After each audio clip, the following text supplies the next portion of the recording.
I don't usually read horror books, but because it's spooky season and Halloween's just around the corner, I was like, I need to read at least one. And not gonna lie, I'm a little bit nervous. Like, look at this cover. You're about to watch me read Dearest by Jackie Walters. I'm gonna be updating you periodically with my thoughts at the halfway mark and when I finish the book. So let's go to right before I read this book.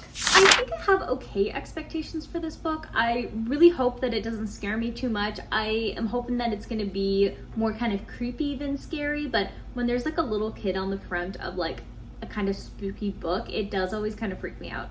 So from my understanding, Dearest follows our main character who is a new mother, and she's having to deal with raising a newborn, and I believe that her husband is being deployed like in the military, so he's not able to help with that, and so she's dealing with it on her own, and then like her estranged mom comes to like help her, but there's like something wrong with the house. It's like kind of creepy, and the mom's involvement seems suspicious. So yeah, that's pretty much all I really know about it.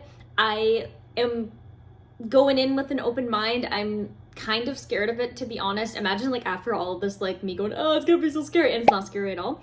But I'm expecting it to be creepy for sure, and I'm hoping that doesn't give me nerve. Like I'm not even exaggerating. Like I am so bad with horror. I'll have nightmares for like weeks. But yeah, it's part of spooky season, and it's something that I want to read and kind of like open up the genres that I read, because I do typically just read within fantasy and romance, so kind of expanding it out, and yeah, that's kind of what we're going to be doing today. So without further ado, let's read Dearest. Oh, but wait, we know the drill. This has a dust cover, and I don't like dust covers, so we got to take it off first, see if there's a design underneath. Because this is one of those book of the month books, it will probably just have like the little circle, but color wise, I'm gonna guess it's gonna be like black and red to try and match the cover. So let's find out.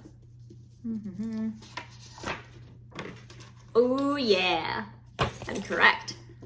Yes, that's very Halloween-y. I like that. All right, let's read this book for real now.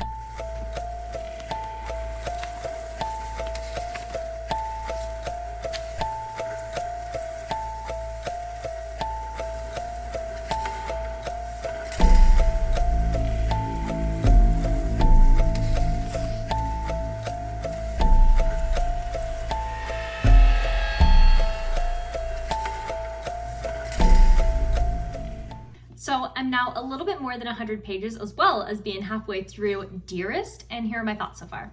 The tension in this book, and just like the entire mystery of, is Flora just like hallucinating this entire time, or are things actually happening to her, is just like, it's done very, very well. I've heard of the term postpartum depression, which can actually lead to the mother going a little bit can lead to the mother losing her mind, and it has also resulted in cases where the baby does pass away because of the actions of the mother. And so I don't know if that's actually what's going on, or if there is actually something supernatural that is happening within the book. And so it's kind of like, right now it's like up to me to decide, like, is this postpartum or is this like a ghost? And it's kind of creepy, and it's very stressful. I can feel how stressed that Flora is, because she has this baby and no one to help her.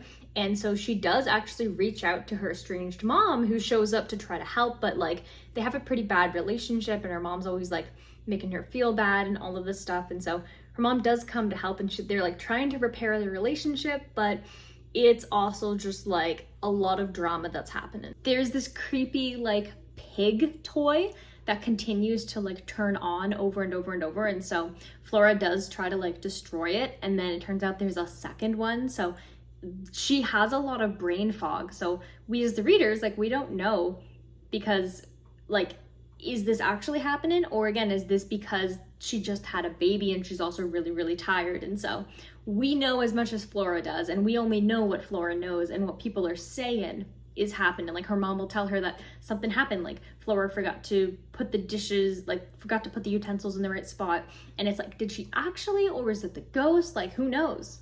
And the most interesting part of this book is definitely Zeffie, who is Flora's imaginary friend, and I'm pretty sure is the little girl on the cover here.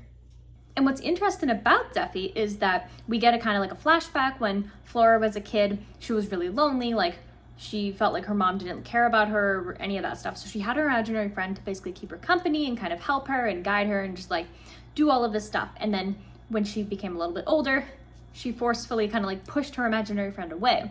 And so when she's on her own trying to take care of her baby Iris, her imaginary friend shows up again and she's like, yeah, this is great. Like, she doesn't understand why the imaginary friend did, but here she is. And so then the mom shows up. The imaginary friend, Zeffie, hates the mom and is basically trying to convince Flora that she just needs her.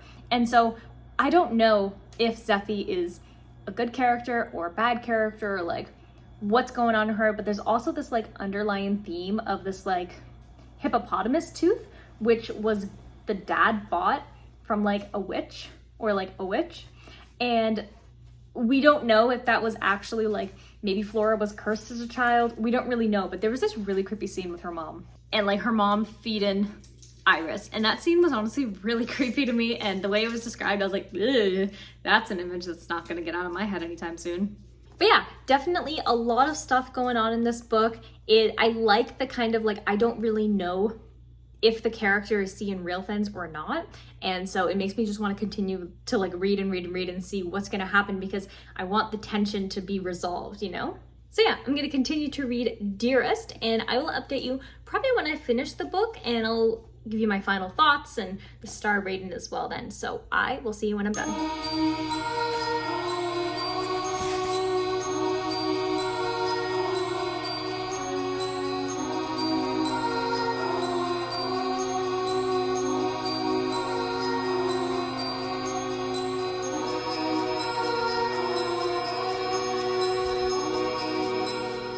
Last night I finished Dearest, and I also started it yesterday.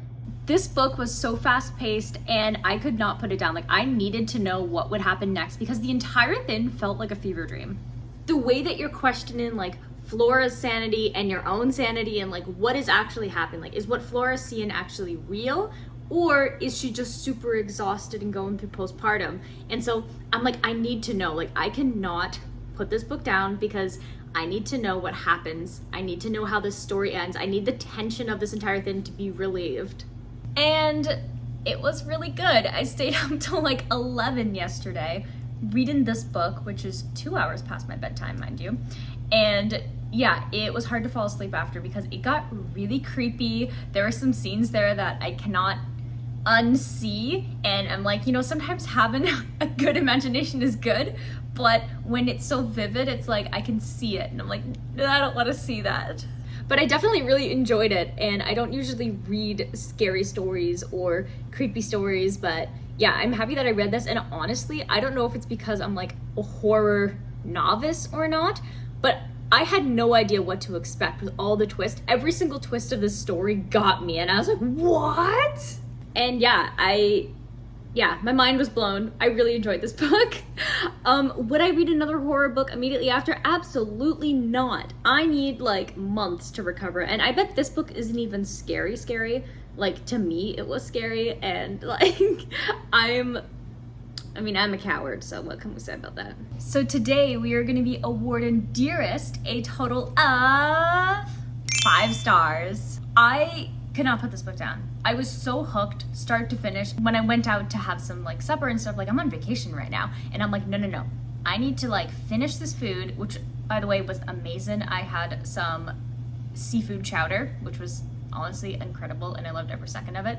But I could just think about what's gonna happen with Flora and her mom and the imaginary friend, and like what is gonna happen. I need to know. So as soon as I got back, I'm like, okay, I'm finishing this book. And I finished the book, and like, yeah, it was just such a good time, but also a very scary, creepy time. So to kind of cleanse my brain from being scared and to kind of distract myself, the next book that I'm going to be reading is Anne of Green Gables by Lucy Maud Montgomery. And it's fun because I've never actually read this book, and part of my 2024 reading goals is to read more classics. And I am on the wonderful island of PEI right now, where this story takes place and is inspired from. So I was like, you know what? I gotta bring this book with me. It just makes sense. So if you're interested in watching me read Anne of Green Gables or any other book that happens to be on my never-ending TBR, definitely hit the subscribe button if you haven't already, and turn on the bell notification. That way you get notified anytime a new video comes out. If you enjoy horror stories and horror books, feel free to definitely recommend me some. I'll be scared, but I'll add it to my list, and I will get to it eventually when I'm like mentally prepared for it. Hit the like button, and I'll see you in the next video. Bye!